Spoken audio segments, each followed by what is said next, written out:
காடுகள், மலை, குளங்கள், நதிகள், கடற்கரைகள் ஆகியவற்றை பாதுகாக்க வேண்டும் என்று தமிழக சுற்றுச்சூழல் கழகத்தின் சார்பில் தமிழகம் முழுவதும் 11 நாட்கள் பிரச்சார கலைப்பயணம் நடைபெற்றது. இதில் முரசு, அரும்பு, அலைகள் ஆகிய 3 கலைக்குழுக்கள் தமிழகம் முழுவதும் உள்ள கிராமங்களில் சுற்றுப்புற சூழல் மாசுபடுவதை தடுப்பது தொடர்பான மேடை நாடகங்கள் நடத்தினர். இந்த கலைப்பயணத்தின் நிறைவு விழா சென்னை அடையாறில் உள்ள பெர்டிஷியன் கலைக்கல்லூரியில் நடந்தது. இதில் மாணவர்களின் இசை மற்றும் நடன நிகழ்ச்சிகள் நடத்தப்பட்டன.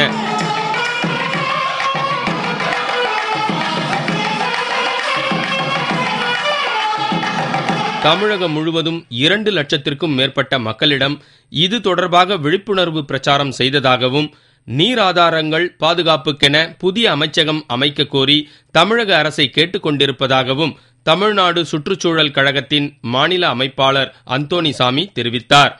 தமிழ்நாடு மிகப்பெரிய நீர் நெருக்கடியை சந்தித்துக் கொண்டிருக்கிறது. பாலைவனமாதலை நோக்கி வெகு விரைவாக முன்னேறி கொண்டிருக்கிறது. தமிழகத்தினுடைய ஊடகங்கள் கொடுத்த நல்ல ஆதரவு வழியாக ஏறக்குறைய 3 கோடி மக்களை இந்த கோரிக்கையை பிரச்சாரம் சென்றடைந்து இருக்கிறது. தமிழகத்தினுடைய நீர் வளத்தை காப்பதற்காகவும் நீராதாரங்கள் அமைச்சகம் உருவாக்க வேண்டும் என்பதற்காகவும் இந்த விழிப்புணர்வு கலைப்பயணம் நடைபெறுகிறது. இந்நிகழ்ச்சியில் கலந்து கொண்ட தமிழக திட்டக்குழு துணைத் தலைவர் நாகநாதன் பேசும்போது, சுற்றுச்சூழல் மாசுபடுவதை தடுப்பதற்கு 11வது ஐந்தாண்டு திட்டத்தில் நிதி ஒதுக்கப்பட்டு உள்ளதாகவும், இது தொடர்பான திட்ட அறிக்கை தமிழக முதல்வரிடம் 2006ஆம் ஆண்டில் அளித்துள்ளதாகவும் தெரிவித்தார். தமிழகத்துடைய முதல்வர் கலைஞர் அவர்கள் இதற்கு பெரும் ஆதரவு அளித்தார்கள். எல்லா மாவட்டத்திற்கும் சென்றோம்.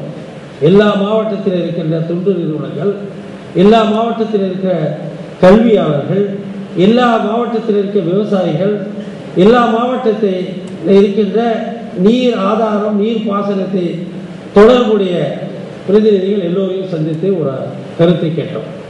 தமிழ்நாடு திட்டக்குழு தமிழ்நாட்டில் இருக்கிற பொருளாதார, வள, நிதி சூழலுக்கு ஏற்ப, ஆதாரங்களுக்கு ஏற்ப 11வது ஐந்தாண்டு திட்டத்தை நாங்கள் வடிவமைத்தோம். இனி எதிர்காலம் இன்றைய இளைஞர்கள் கையில்தான் இருக்கிறது என்பதை வெளிப்படுத்தவே கல்லூரி மாணவர்கள் மத்தியில் இந்நிகழ்ச்சி நடத்தப்பட்டது.